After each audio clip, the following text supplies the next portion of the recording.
En esta ocasión les hablaremos sobre el catálogo como identidad editorial y políticas culturales, administración de la empresa editorial y sus riesgos, las decisiones de tirada como síntesis de la cultura y del económico. Pensemos que cualquier actividad editorial involucra un proceso de selección de lo que se elige para, publicar, para editar, y en el cual intervienen múltiples factores y criterios. La labor editorial también implica un proceso de mediación cultural y de comunicación social, asociado precisamente a esa cuidadosa selección de textos y al establecimiento de uno de varios géneros dentro del mercado editorial. La editorial que tomamos como referencia estableció su presencia y su identidad en el mercado a partir de desarrollar prácticas de editorialización vinculadas a hacer visible y poner en circulación a autores y a obras de otras latitudes. Si examinamos su catálogo editorial, nos vamos a encontrar con una amplia variedad de títulos y de autores de distintas procedencias dentro del espacio latinoamericano. El catálogo aquí se convierte en una herramienta fundamental para la editorial porque permite definir cuáles son las líneas de acción y la identidad que éste va a tomar en el curso al interior del mercado editorial. Se concibe entonces como una herramienta de mediación y de comunicación cuyo establecimiento está destinado a un uso quizás educativo, pero sobre todo a una difusión cultural dentro de comunidades editoriales específicas. En este caso, estas comunidades se encuentran integradas por aquel extenso público interesado por obras de autores latinoamericanos contemporáneos. La potencialidad de esta herramienta editorial se asienta en la construcción de un conjunto de obras publicadas, las cuales les permiten identificar cuáles fueron esas acciones de editorialización de esos emprendimientos editoriales que llevaron precisamente a la conformación y la creación de ese catálogo. El catálogo es el producto de una actividad editorial planificada y una constante articulación temática de las colecciones presentadas en su interior. Charco Press va a describir su política editorial como un puente cultural y lingüístico que le permite acceder a un continente de ficción hasta ahora ausente en el mundo lector latinoamericano. Este catálogo se va a componer de datos biográficos, sobre todo haciendo hincapié en la trayectoria del autor dentro del campo literario, materializado en las publicaciones, las descripciones del contenido de sus obras, principalmente a partir de reseñas, datos técnicos, entre otros elementos. Y siguiendo a Pierre Bourdieu, vamos a ver que el catálogo no solamente expresa el estilo del editor o el estilo del editorial, sino que en realidad es el producto resultante del hábitos del editor y de las coacciones inscritas en la posición que la editorial ocupa dentro del mercado simbólico de bienes culturales. El catálogo se convierte entonces en un índice de correspondencia entre la estructura de las posesiones y las estructuras de las tomas de posesión, participando dentro de un proceso social de incremento del capital literario a partir de la apropiación simbólica de productos culturales, en particular productos que provienen de Latinoamérica, que les permiten de alguna manera fijar objetivos y criterios comerciales, ubicando esta editorial en un lugar bastante particular dentro de ese mercado de bienes simbólicos. La editorial Charco Press nació con un propósito de establecer una medición cultural, lingüística de productos literarios latinoamericanos y un público de habla inglesa. Esta iniciativa se desarrolló sus actividades editoriales en Edimburgo. Su cofundadora, Carolina Orloff, es una escritora argentina que al formarse académicamente en el exterior apuntó a cambiar la escena literaria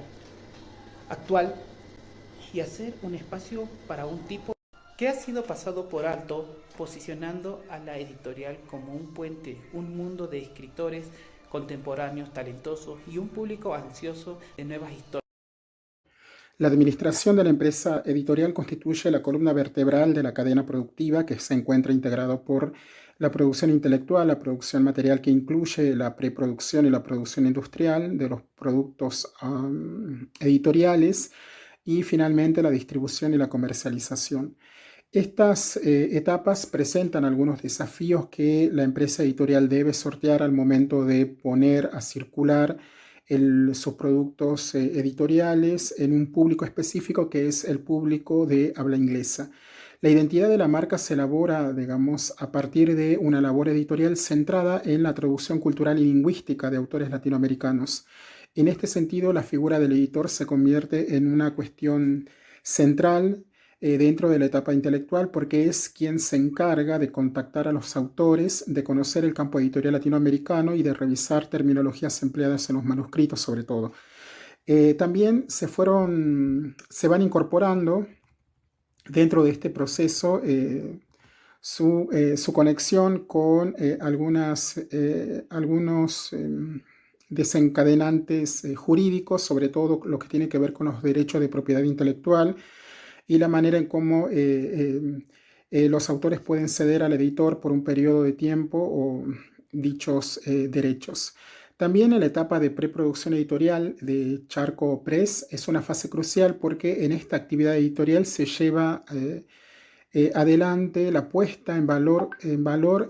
significativo de la obra del autor antes de su producción industrial y comercialización. Y acá la editora participa de la edición del original, del diseño y el armado de las páginas y de las correcciones de pruebas y la prensa, sobre todo del material, ¿no? Y acá los costos de preproducción se terciarizan, entonces acá podríamos identificar un primer riesgo, sobre todo, ¿no? Porque esta editorial, sus productos, sus libros tienen un 70% que se ofrece para la venta en formato de papel y un 30% en formato digital. Son productos con una calidad de excelencia, y donde los autores que participan dentro de eso son muy valorados en el público angloparlante. Además se maneja con una estética particular, entonces se contrata también a un diseñador argentino en este caso, entonces ahí se encuentran también algunos desafíos sobre cómo poder sortear y cómo poder conectar con ese universo asociado al diseño de la construcción de esta identidad visual de la editorial. Y ya para finalizar, la editorial también publica entre 5 a 6 títulos por año y esto tiene que ver con un objetivo particular que es precisamente no saturar el mercado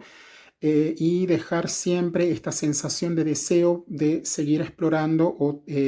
obras del mismo autor o posicionar otros autores en esa misma línea. Entonces, en el manejo de la tirada se van a manejar entre 3.500 a 4.000 ejemplares. Se distribuyen por Reino Unido, Estados Unidos, Canadá, Nueva Zelanda y Australia, y también hay una distribución en Latinoamérica, porque también comienza a ser emergente un público que comienzan a leer estos autores en inglés, entonces hay cada vez más un mercado en ese sentido. Y la editorial va a funcionar como ese modelo de prueba y error, un modelo de negocio centrado en la prueba y el error, bajo el margen y el alto riesgo, pero también que se va a manejar con las valoraciones que se desarrollan con el público lector, sobre todo.